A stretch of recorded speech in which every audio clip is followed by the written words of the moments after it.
bersatu di dalam doa. Terima kasih Tuhan untuk setiap kebaikan-Mu yang masih Engkau curahkan ke dalam kehidupan kami. Terlebih untuk napas kehidupan, kesehatan yang masih Engkau berikan kepada kami ya Tuhan. Hingga kami boleh memasuki hari ini, hari yang baru ini ya Tuhan.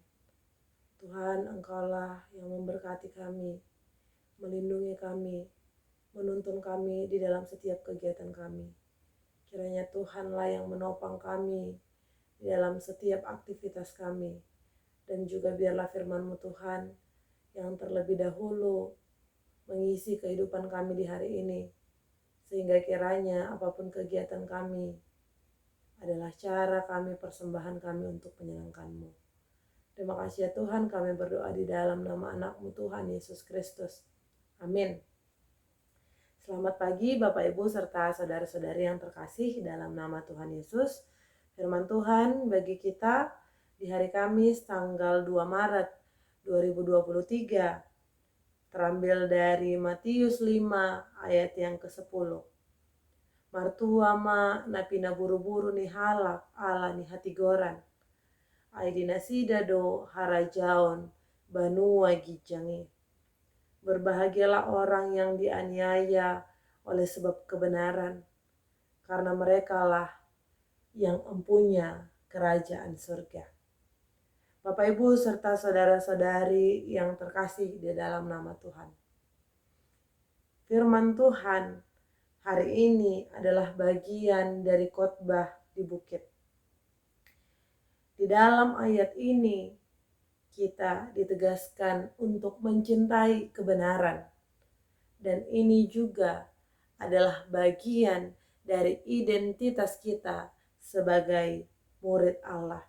Identitas kita sebagai anak Allah. Orang Kristen di dalam mempertahankan kehidupannya juga harus mau dan bersedia untuk memikul salib.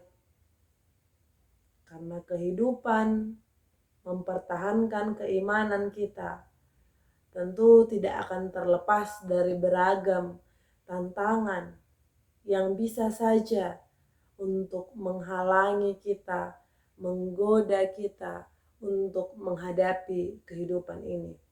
Menggoda kita untuk pergi dan lari dari jalan Tuhan.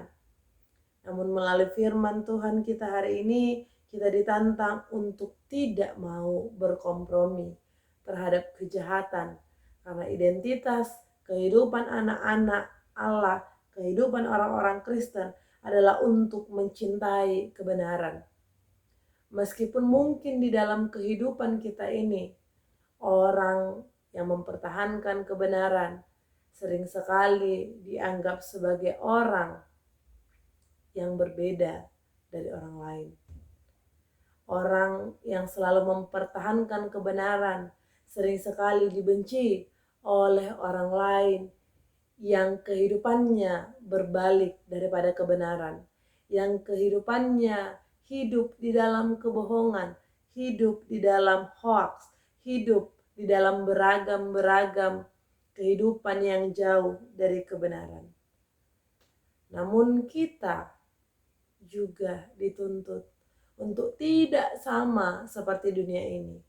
Kita justru ditantang untuk menjadi terang, untuk menjadi garam di tengah-tengah dunia ini. Tidak sama seperti dunia ini.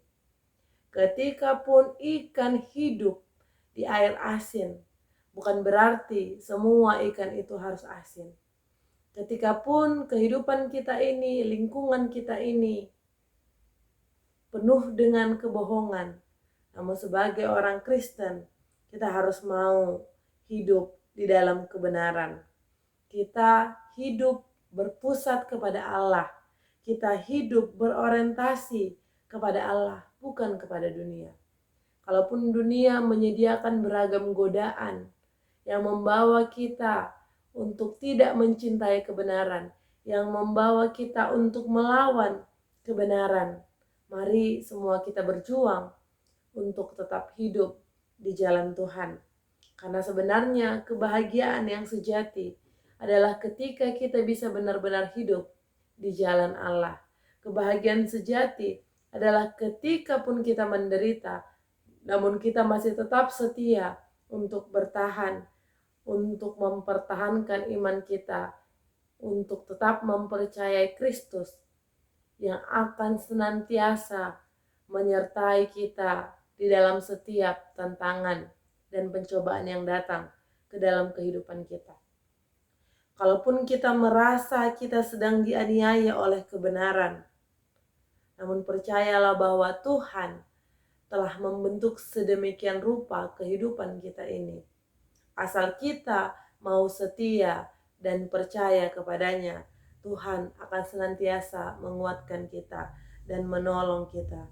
Dan Tuhan telah menyediakan upah kita sebagai yang empunya kerajaan surga ketika kita mau menyerahkan diri kita terhadap kebenaran, mencintai kebenaran, sekalipun kita dianiaya. Selamat melakukan segala aktivitas untuk kita semua. Tuhan Yesus memberkati. Amin. Kasih karunia dari Tuhan Yesus Kristus, serta kasih setia Allah Bapa, dan persekutuan Roh Kudus memberkati dan menyertai kamu sekalian hari ini, esok, dan sampai selama-lamanya. Amin.